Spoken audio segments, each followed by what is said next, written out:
تکویر کے معنی ہوتے ہیں کسی چیز کو لپیٹ دینا۔ اللہ رب العزت نے اس سورت کی پہلی آیت میں فرمایا اذا الشمس کورت، کہ جب سورج لپیٹ دیا جائے گا۔ اس کا ایک ترجمہ یہ بھی کیا گیا ہے کہ جب سورج بے نور ہو جائے گا۔ یہ سورج جو روشنی دے رہا ہے، اللہ رب العزت نے اس سورج کی جب سے تخلیق کی ہے آج تک یہ سورج اپنے کام پر لگا ہوا ہے۔ اس کے اندر کوئی خرابی نہیں آئی، یہ کبھی بیمار نہیں ہوا، اس کو کبھی مرمت کرنے کی ضرورت نہیں پڑی۔ یہ اللہ کے حکم کے تابع ہے، یہ سارے جہان کو روشن کیا ہوا ہے اور اس کے بے شمار فائدے ہیں۔ اگر سورج نہ ہو تو یہ درخت، یہ نباتات اور یہ جو اناج اور یہ میوہ، یہ ساری چیزیں جو پیدا ہوتی ہیں، یہ ساری چیزیں وجود میں نہیں آ سکتی، یہ باقی نہیں رہ سکتی۔ یہ سورج روشنی دیتا ہے اور اس کی روشنی ایسی ہے کہ اگر دنیا کے ساری دولت اور دنیا کی ساری قوت و طاقت کو لگا کر اس جیسی روشنی کو اگر پیدا کیا جاتا یا اس جیسی روشنی مہیا کی جاتی تو کسی انسان کے بس کی بات نہیں تھی۔ یہ اللہ رب العزت کا بہت بڑا انعام و اکرام ہے اور اللہ کی بہت بڑی قوت اور طاقت کا ایک مظہر ہے۔ اللہ تعالیٰ فرماتے ہیں لیکن ایک وقت ایسا آئے گا کہ یہی سورج جو آج ساری دنیا کو روشن کرتا ہے، کل یہ اللہ کے حکم سے بے نور ہو جائے گا۔ اللہ کے حکم سے اس کی روشنی ختم ہو جائے گی اور اس سورج کو لپیٹ دیا جائے گا۔ حضرت ابن عباس رضی اللہ تعالیٰ عنہ فرماتے ہیں کہ اس سورج کو لپیٹ کر سمندر کے اندر ڈال دیا جائے گا۔ اور جو آگے آیت جو آ رہی ہے اس میں فرمایا گیا کہ جب وَإِذَا الْجِبَالُ سُجِّرَتْ وَإِذَا الْعِشَارُ عُطِّلَتْ وَإِذَا الْبِحَارُ سُجِّرَتْ، اور جب سمندر بھڑکائی جائے گی، یعنی سمندر بھڑکانے سے مراد یہ ہے کہ اس کے اندر جب سورج کو ڈالا جائے گا تو یہ سمندر جو پانی ہے یہ پورا آگ کے اندر تبدیل ہو جائے گا اور اس کے اندر آگ بھڑک اٹھے گی۔ تو حضرت ابن عباس رضی اللہ عنہ فرماتے ہیں کہ اللہ رب العزت جب قیامت قائم ہوگی تو اس سورج کو لپیٹ کر سمندر کے اندر، دریا کے اندر پھینک دیں گے۔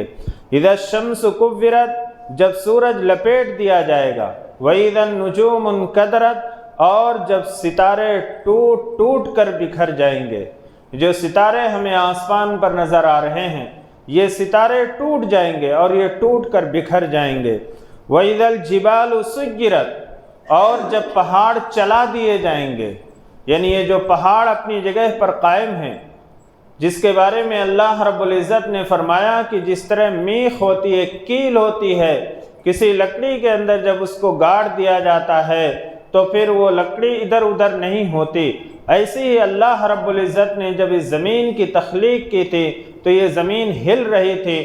اللہ تعالیٰ نے پہاڑوں سے میخ کا کام لیا کہ گویا پہاڑ کو میخ کی طرح اس کو زمین کے اندر گاڑ دیا، یہ زمین اپنی جگہ پر ساکت اور خاموش ہو گئی۔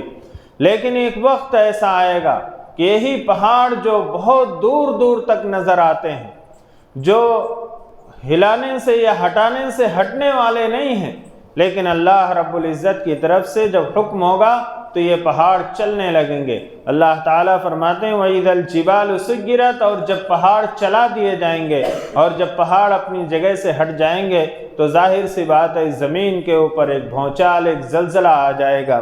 وَإِذَا الْعِشَارُ عُطِّلَتْ، اللہ تعالیٰ فرماتے ہیں کہ جب 10 ماہ کی گابن اونٹنیاں بیکار چھوڑ دی جائیں گے، چونکہ اس قرآن کے پہلے مخاطب اہل عرب ہیں اور عرب کے اندر یہ دستور تھا کہ جو اونٹنی گابن ہوتی تھی اسے بڑی قدر و قیمت کی نگاہ سے دیکھا جاتا تھا، اور 10 مہینے کی گابن اونٹنی اسے بہت ہی قیمتی مال سمجھا جاتا تھا۔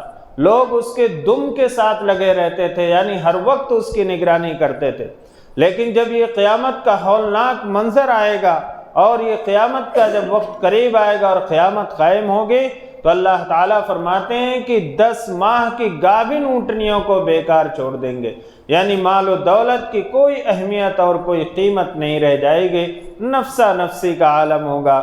وَإِذَا الْوُحُوشُ حُشِرَتْ، اور جب جنگلی جانور اکٹھے کر دیے جائیں گے، جمع کر دیے جائیں گے، وحشی جانور جو درندے ہوتے ہیں وہ بھی ایک دوسرے کے ساتھ جمع ہو جائیں گے۔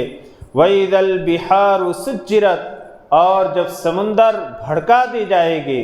وَإِذَا النُّفُوسُ زُوِّجَتْ، اور جب لوگوں کو جوڑے جوڑے میں تقسیم کر دیا جائے گا، یعنی کافروں کی جماعت الگ، اہل ایمان کی جماعت الگ، اور پھر اہل ایمان میں وہ لوگ جو اعلیٰ درجے کے نیک ہیں، تقوی اختیار کرنے والے ہیں، ان کا گروہ الگ ہوگا، ان کی جماعت الگ ہوگی، اور جو اہل ایمان میں بھی، مسلمانوں میں بھی جو تقوی کے اعتبار سے، اعمال صالحہ کے اعتبار سے کمتر ہوں گے، ان کی جماعتیں الگ ہوں گی۔ لوگوں کو گروہوں اور جماعتوں کے اندر تقسیم کر دیا جائے گا کہ یہ کافروں کی جماعت ہے، یہ فجار اور فساق کی جماعت ہے، یہ منافقین کی جماعت ہے، یہ اہل ایمان کی جماعت ہے، یہ متقی لوگوں کی جماعت ہے، یہ اعمال صالحہ کرنے والوں کی جماعت ہے، یعنی مختلف جماعتوں میں اللہ رب العزت لوگوں کو تقسیم کر دیں گے۔ تو اللہ تعالیٰ نے ان آیات میں فرمایا کہ جب قیامت قائم ہوگی تو دنیا کا نظام ایسا ہو جائے گا، اور یہ سورج جو ہے اس کو لپیٹ دیا جائے گا، اور چاند جو ہے ستارے جو یہ ٹوٹ ٹوٹ کر بکھر جائیں گے۔ وَإِذَا الْمَوْءُودَةُ سُئِلَتْ، اب قیامت قائم ہو جائے گی، میدان محشر ہوگا، اللہ رب العزت کے سامنے سارے لوگ، حضرت آدم علیہ السلام سے لے کر آخری انسان تک ساری انسانیت جمع ہوگی، اور وہاں اللہ رب العزت سوال کریں گے۔ وَإِذَا الْمَوْءُودَةُ سُئِلَتْ، اور جب زندہ درگور کی ہوئی بچی سے پوچھا جائے گا، سوال کیا جائے گا، یعنی وہ بچی جسے زندہ دفن کر دیا گیا تھا۔ عرب کے اندر زمانے جاہلیت میں حضور اکرم صلی اللہ علیہ وسلم کی بعثت و نبوت سے پہلے، اور آپ صلی اللہ علیہ وسلم کی ولادت بسعادت کے بعد بھی اہل عرب جو ہے وہ اپنی بچیوں کو زندہ درگور کر دیتے تھے، کیونکہ بچی کی پیدائش کو اپنے لیے عار سمجھتے تھے، شرم کا باعث سمجھتے تھے، اور یہ کہتے تھے کہ یہ بچی پرائے گھر کی ہے، ہم کو کسی کو اپنا داماد بنانا پڑے گا۔ اس لیے جب بچی پیدا ہوتے تھے تو فوراً اسے زندہ دفن کر دیا کرتے تھے، یا فوراً نہیں تو بعد میں کچھ بڑی ہونے کے بعد اس کو تیار کرتے تھے، اور یہ کہتے تھے کہ میں جو ہے تمہارے رشتہ داروں سے ملانے کے لیے لے جا رہا ہوں۔ اس کو نہلاتے تھے، دھلاتے تھے، بہترین کپڑا پہناتے تھے، اور یہ کہتے تھے کہ تمہارے ماموں سے، تمہارے نانا سے، تمہاری نانی سے ملاقات کرانے کے لیے لے جا رہا ہوں۔ لیکن اس کو لے جاتے تھے، جنگل کے اندر گڑھا کھودتے تھے، وہ گڑھا کھودنے میں وہ بچی بھی مدد کرتی تھی، اور پھر اسی بچی کو اس گڑھے کے اندر زندہ درگور یعنی دفن کر دیا کرتے تھے۔ اللہ رب العزت فرماتے ہیں وَإِذَا الْمَوْءُودَةُ سُئِلَتْ، کہ جب زندہ دفن کی ہوئی بچی سے پوچھا جائے گا۔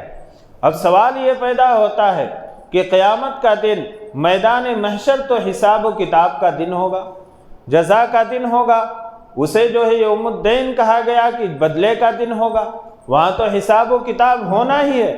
لیکن یہ کیوں قرآن میں فرمایا گیا کہ زندہ درگور کی ہوئی بچی سے پوچھا جائے گا؟ اس لیے کہ اس کو دفن کرنے والے اس کے ماں باپ ہیں، اور وہ بچی چھوٹی ہے، اسے یہ معلوم بھی نہیں ہے کہ مجھے کس نے دفن کیا اور مجھے کیوں دفن کیا گیا، نہ تو اس کا کوئی قصور ہے اور نہ تو اس کا کوئی پرسان حال ہے، اس کی طرف سے کوئی گواہ بننے والا ہے۔ اللہ رب العزت سب کے سامنے اسی بچے سے سوال کریں گے کہ اگر کوئی کسی کا پرسان حال نہ ہو، کوئی کسی کا گواہ بھی نہ ہو، اور اس کے اوپر ظلم کیا گیا ہو، تو اللہ رب العزت اس کی طرف سے شہادت دیں گے، اور اللہ رب العزت پورے عالم انسانیت کے جو ہے جمع کر کے، اور اس کے سامنے اس کے جو اس کا مجرم ہوگا اس کو کھڑا کریں گے۔ تو اللہ رب العزت نے خاص طور سے اس بچی کا تذکرہ کیا کہ جسے زندہ دفن کر دیا گیا ہو، درگور کر دیا گیا، کیونکہ اس کے اس کو دفن کرنے والے اور اس پر ظلم کرنے والے اس کے ماں باپ ہی ہیں۔ ان کا کوئی شہادت دینے والا نہیں ہے اور ان کے پاس کوئی ثبوت نہیں ہے۔ اللہ رب العزت سب کے سامنے اس سے سوال کریں گے بِأَيِّ ذَنبٍ قُتِلَتْ، اور اس سے پوچھا جائے گا کہ تمہیں کس گناہ میں قتل کیا گیا، تمہارا جرم کیا تھا، تم کیا گناہ کر بیٹھے تھے کہ تمہیں قتل کر دیا گیا، تمہیں زندہ دفن کر دیا گیا۔ وَإِذَا الصُّحُفُ نُشِّرَتْ، اللہ تعالیٰ فرماتے ہیں اور جب اعمال نامہ کھول دیا جائے گا، انسان کی زندگی کا اعمال نامہ تیار ہو رہا ہے اور یہ اس وقت تک لکھا جاتا رہے گا جب تک انسان زندہ رہتا ہے۔ جب انسان کی موت آ جاتی ہے تو اس کے اعمال نامے کو بند کر دیا جاتا ہے۔ کل قیامت کے دن میدان محشر میں اعمال نامے تقسیم ہوں گے، کسی کے اعمال نامے داہنے ہاتھ میں دیے جائیں گے، جن کے اعمال نامے داہنے ہاتھ میں دیے جائیں گے ان کے لیے خوشخبری ہوگی کہ وہ کامیاب ہو گئے، اور جن کے نامے اعمال ان کے بائیں ہاتھ میں دیے جائیں گے وہ اس بات کی دلیل ہوگی کہ اپنی گناہوں کی جرم اور سزا میں یہ پکڑ لیے جائیں گے۔ تو اللہ تعالیٰ فرماتے ہیں اس دن نامہ اعمال کھول دیے جائے گا، اس کے سامنے رکھ دیا جائے گا کہ یہ لو دیکھو تمہاری زندگی، جو تم نے دنیا کے اندر اعمال کیے تھے وہ سارے اعمال اس کے اندر لکھے ہوئے۔ انسان جب اس کو دیکھے گا تو افسوس کرے گا، یا ویلتنا ما لہذا الکتاب لا یغادر صغیرۃ ولا کبیرۃ الا احصاها، کہ ہائے افسوس یہ کیسا اعمال نامہ ہے، اس نے تو چھوٹی اور بڑی چیز کوئی بھی اس نے جو ہے باقی نہیں رکھی ہے کہ اس کو لکھ نہ ڈالا۔ تو ہماری جو زندگی گزر رہی ہے دنیا کے اندر، ہم جو اعمال کر رہے ہیں اس کا ایک رجسٹر تیار ہو رہا ہے اور اس میں کسی قسم کی کوئی کمی اور بیشی نہیں ہوگی۔ آپ کل قیامت کے دن، یا میں جھٹلانا چاہوں گا کہ فرشتوں نے غلط لکھ لیا ہے، تو ہمارے جسم کے اعضاء ہمارے خلاف گواہی دیں گے۔ اس لیے یہ سمجھیے کہ ہر وقت ہمیشہ ہم اللہ کی نگرانی کے اندر ہیں۔ اگر ہم کسی جگہ پہ جاتے ہیں اور وہاں پہ کیمرہ لگا ہوا ہے اور وہاں یہ لکھا رہتا ہے کہ آپ جو ہے کیمرے کی نگرانی میں ہیں، تو آدمی وہاں بہت بہت جو ہے بچا کے قدم رکھتا ہے اور کوئی بھی حرکت ایسی نہیں کرنا چاہتا کہ جو کیمرے کے اندر قید ہو جائے اور پھر یہ مجرم بن جائے اور یہ پکڑا جائے۔ لیکن ذرا غور کریں، ذرا سوچیں کہ اللہ رب العزت کا کیمرہ تو ہر وقت آن ہے، آپ کسی بھی جگہ ہوں، بند کمرے کے اندر ہوں، کوئی بھی وہاں نہ ہو، لیکن اللہ رب العزت کا کیمرہ تو وہاں بھی ریکارڈنگ کر رہا ہے اور ہمارے اور آپ کی تصویر کشی ہو رہی ہے، بن رہی ہے، اور ہمارے اور آپ کی فلم تیار ہو رہی۔ کل قیامت کے دن میدان محشر میں اللہ رب العزت اس کو ہمارے سامنے رکھ دیں گے۔ وَإِذَا الصُّحُفُ نُشِّرَتْ، اللہ تعالیٰ نے فرمایا کہ جب اعمال نامہ کھول دیا جائے گا۔ وَإِذَا السَّمَاءُ كُشِطَتْ، اور جب آسمان کی کھال ادھیڑ دی جائے گی، یعنی اس کا چھلکا اتار لیا جائے گا۔ یہ آسمان جو ہماری نگاہوں کے سامنے ہے یہ نیلگوں نظر آ رہا ہے، لیکن جب اس کی کھال ادھیڑ لی جائے گی، یعنی اس سے ستاروں کو نکال لیا جائے گا جو ٹوٹ ٹوٹ کر گر جائیں گے، بکھر جائیں گے، چاند کو اس سے ہٹا لیا جائے گا، سورج کو اس سے ہٹا لیا جائے گا، تو گویا اس کی کھال جو ہے اتار لی جائے گی، کھال ادھیڑ لی جائے گی، جیسے کسی جانور کی کھال ادھیڑ لی جاتی ہے تو اس کے اندر کا حصہ نظر آتا ہے، ایسے ہی آسمان کے چھلکے اور آسمان کی کھال ادھیڑ لی جائے گی۔ وَإِذَا الْجَحِيمُ سُعِّرَتْ، اور جب جہنم بھڑکائی جائے گی۔ جہنم میں تو آگ جل رہی ہے، لیکن اس وقت جہنم کو اور بھڑکایا جائے گا۔ کس چیز سے بھڑکایا جائے گا؟ کیا اس کے لیے کوئی کیمیکل ہوگا، کوئی پیٹرول اور ڈیزل جیسی کوئی سیال بہنے والی چیز ہوگی؟ نہیں۔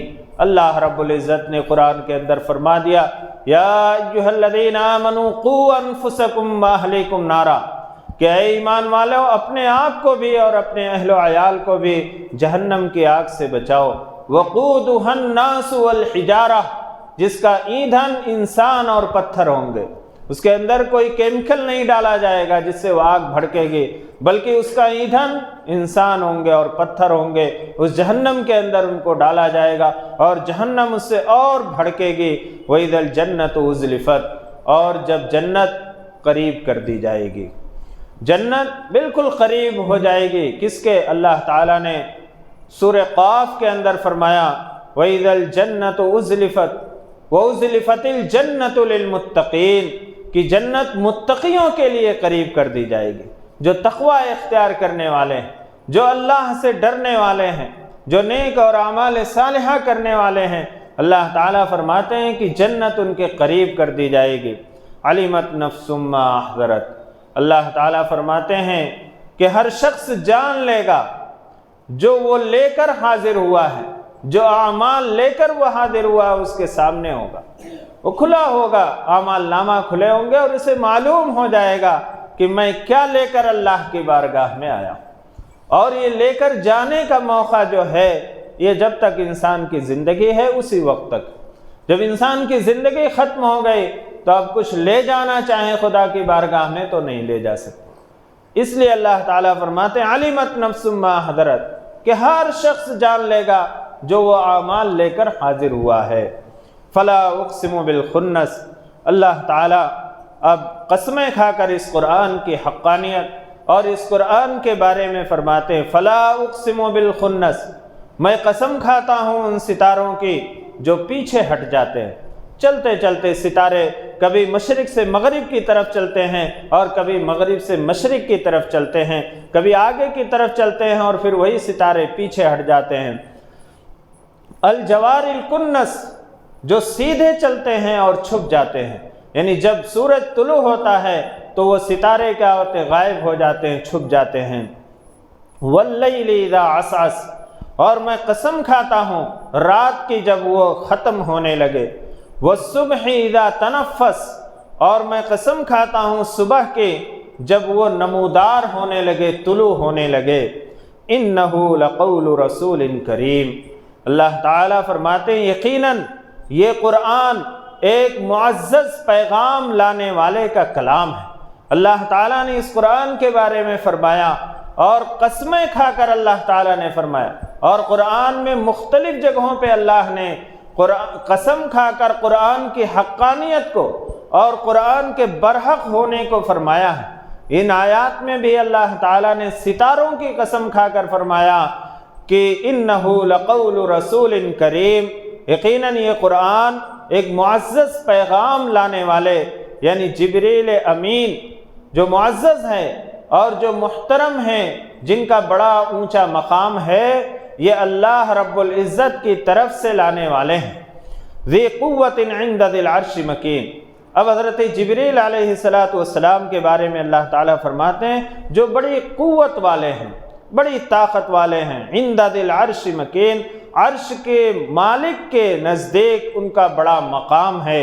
مطاع ثم امین، جن کی آسمانوں میں فرما برداری کی جاتی ہے، ثم امین، اور وہ امانت دار بھی ہے۔ یعنی قرآن کے بارے میں جو شک اور شبہ کرتے تھے لوگ کہ اللہ کا کلام نہیں ہے، اللہ تعالیٰ نے ان آیات میں یہ بتلایا کہ ایک تو یہ وہ جو پیغام لانے والے جو جبریل امین ہیں وہ بڑی قوت اور طاقت کے مالک، کوئی زبردستی ان سے غلط نہیں کہلوا سکتا، کوئی زبردستی کر کے ان سے جو ہے کلام کو بدلوا نہیں سکتا ہے، اور یہ اللہ رب العزت کے نزدیک تو بڑے اونچے مقام اور مرتبے والے ہیں، اور سارے فرشتے ان کے تابع ہیں، ان کی فرما برداری کی جاتی ہے، اور وہ فرشتہ امانت دار بھی ہے۔ ثم امین، کہ وہ فرشتہ امانت دار ہے، اسے کوئی امانت میں خیانت کرنے کی کوئی گنجائش نہیں ہے۔ یہ باتیں فرمانے کے بعد اللہ رب العزت جناب محمد رسول اللہ صلی اللہ علیہ وسلم کے بارے میں فرماتے ہیں وما صاحبکم بمجنون، اور تمہارے ساتھی یعنی محمد صلی اللہ علیہ وسلم کوئی دیوانے نہیں۔ یعنی حضور اکرم صلی اللہ علیہ وسلم نے جب اپنے نبی ہونے کا دعویٰ کیا اور قرآن مجید کو فرمایا کہ یہ اللہ کا کلام ہے، تو مکہ کے مشرکین نے یہ کہنا شروع کیا کہ آپ تو مجنون ہیں، دیوانے ہیں۔ اللہ رب العزت فرماتے ہیں کہ اے مکہ کے لوگوں کان کھول کر سن لو کہ تمہارے ساتھی یعنی محمد صلی اللہ علیہ وسلم یہ کوئی مجنون نہیں ہے۔ ذرا تم غور کرو کہ 40 سال تک تو یہ تمہارے ساتھ زندگی گزارے ہیں، اور 40 سالوں کے اندر تم نے خود ان کو امین ہونے کا لقب دیا، تم نے خود ان کو صادق ہونے کا لقب دیا کہ یہ سچے ہیں، یہ امانت دار ہیں، اور جب انہوں نے میرے پیغام کو تم تک پہنچایا اور میں نے اپنے حکم سے ان کو پیغمبر بنایا، ان کو رسالت و نبوت سے نوازا، تو تم اچانک یہ کیسے کہنے لگے کہ آپ تو مجنون ہیں، آپ تو دیوانے ہیں۔ اللہ رب العزت فرماتے ہیں وما صاحبکم بمجنون، کہ مکہ کے لوگوں کان کھول کر سن لو کہ تمہارے ساتھی یعنی محمد صلی اللہ علیہ وسلم دیوانے نہیں ہیں، یہ تو لوگوں کو عقل سکھانے کے لیے آئے ہیں، تمہیں عقل سکھانے کے لیے میں نے ان کو پیغمبر اور رسول بنا کر بھیجا ہے اور تم انہی کو دیوانے کہتے ہو۔ وَلَقَدْ رَآهُ بِالْأُفُقِ الْمُبِينِ، اور حقیقت یہ ہے کہ انہوں نے اس فرشتے کو افق روشن پر کھلے عام دیکھا ہے، یعنی حضرت جبریل علیہ السلام جو پیغام لے کر آتے ہیں، ایسا نہیں کہ حضور صلی اللہ علیہ وسلم کوئی دھوکہ کھا جائے۔ آپ صلی اللہ علیہ وسلم نے 2 مرتبہ حضرت جبریل امین کو اپنی اصلی شکل و صورت کے اندر دیکھا، ایک مرتبہ غار حرا میں اور دوسری مرتبہ جب آپ معراج پر تشریف لے گئے تھے۔ اکثر و بیشتر حضرت جبریل امین انسان کی شکل میں حضور اکرم صلی اللہ علیہ وسلم کے پاس تشریف لاتے تھے، لیکن آپ نے حضرت جبریل امین کو اصلی شکل میں بھی دیکھا ہے، لہذا کوئی دھوکے کی بات تو نہیں ہو سکتی کہ جبریل کی جگہ پہ کوئی آ کر کوئی اور کلام سنا کر چلا جائے۔ وما ہوا علی الغیب بضنین، اور یہ پیغمبر یعنی محمد صلی اللہ علیہ وسلم غیب کی باتیں بتلانے میں کچھ بخیل بھی نہیں ہیں، یعنی جو باتیں اللہ رب العزت حضور اکرم صلی اللہ علیہ وسلم تک پہنچاتے ہیں ان کو بتلانے میں کوئی بخالت سے کام نہیں لیتے، یعنی ایسا نہیں ہے کہ کاہنوں کی طرح، شاعروں کی طرح کہ جتنا ان کو پیسہ دیا جائے، جتنا ان کو مال و دولت دیا جائے اس طرح کی وہ باتیں بتاتے۔ یہ تو پیغمبر ایسے ہیں کہ اس کام کے اوپر آپ سے تو کوئی اجر بھی نہیں مانگتے، ان اجری الا علی اللہ، یہ تو کہتے ہیں کہ میرا اجر اللہ کے پاس ہے، یہ بندوں سے کوئی اجر بھی نہیں مانگتے، کوئی اجرت بھی نہیں مانگتے، کسی چیز کا مطالبہ بھی نہیں ہے، اور یہ غیب کی باتیں کھول کھول کر بیان کرتے ہیں، اس میں کسی بخالت سے کام نہیں لیتے ہیں۔ وما ہوا بقول الشیطان الرجیم، اور نہ یہ قرآن کسی شیطان مردود کا کلام ہے۔ مکہ کے مشرکین کہتے تھے ینزل علیہ الشیطان، کہ محمد صلی اللہ علیہ وسلم پر نعوذ باللہ شیطان اترتا ہے اور وہ کلام سکھا کر جاتا ہے۔ اللہ رب العزت نے اس کی تردید کی کہ یہ کسی شیطان کا کلام نہیں۔ فَأَيْنَ تَذْهَبُونَ، اب آگے اللہ تعالیٰ فرماتے ہیں لوگو پھر تم کہاں بھاگے چلے جا رہے، کس طرف جا رہے ہو؟ یہ اللہ کا کلام تمہارے سامنے موجود ہے، تم کہاں جا رہے ہو؟ فَأَيْنَ تَذْهَبُونَ، تم کہاں دوڑے چلے جا رہے ہو؟ اس کلام کو مضبوطی سے پکڑ لو، اس قرآن ہی کے اندر تمہاری عزت ہے، اور اس قرآن کو مضبوطی سے تھامنے ہی میں تمہاری کامیابی ہے۔ اللہ رب العزت نے فرمایا فَأَيْنَ تَذْهَبُونَ، یہ اللہ کا کلام ہے، اس قرآن کو پڑھو، اس کو سمجھو، اس کے مطابق زندگی گزارو، اس قرآن سے تمہیں ہدایت ملے گی، اس قرآن سے تم نصیحت حاصل کرو گے، اس قرآن سے تمہارے اندر تقوی پیدا ہوگا۔ اس قرآن کو چھوڑ کر فَأَيْنَ تَذْهَبُونَ، تم کہاں جا رہے ہو؟ ان ہوا الا ذکر للعالمین، یہ تو قرآن سارے عالم کے لیے نصیحت ہے، للعالمین، سارے جہانوں کے لیے نصیحت ہے، یعنی محمد رسول اللہ صلی اللہ علیہ وسلم صرف ایک قوم کے لیے، صرف مکہ کے لیے نبی بنا کر نہیں بھیجے گئے۔ آپ کا پیغام صرف مکہ کے لوگوں کے لیے نہیں ہے، بلکہ آپ کا پیغام ساری انسانیت کے لیے ہے اور رہتی دنیا تک ہے، قیامت تک کے لیے ہے، اور یہ قرآن سارے عالم کے لیے نصیحت ہے۔ لمن شاء منکم ان یستقیم، اب تم میں سے جو چاہے وہ سیدھے راستے کو اختیار کرے۔ اللہ رب العزت نے قرآن کو نازل فرما دیا، پیغمبر کو مبعوث فرمایا، انسان کی تخلیق کی، اسے عقل دے اور اسے سمجھنے کی صلاحیت دے، اب انسان کو اختیار دے دیا، وہ چاہے تو سیدھے راستے کو اختیار کرے اور چاہے تو ہدایت کے راستے سے گمراہی کے راستے پر چلا جائے۔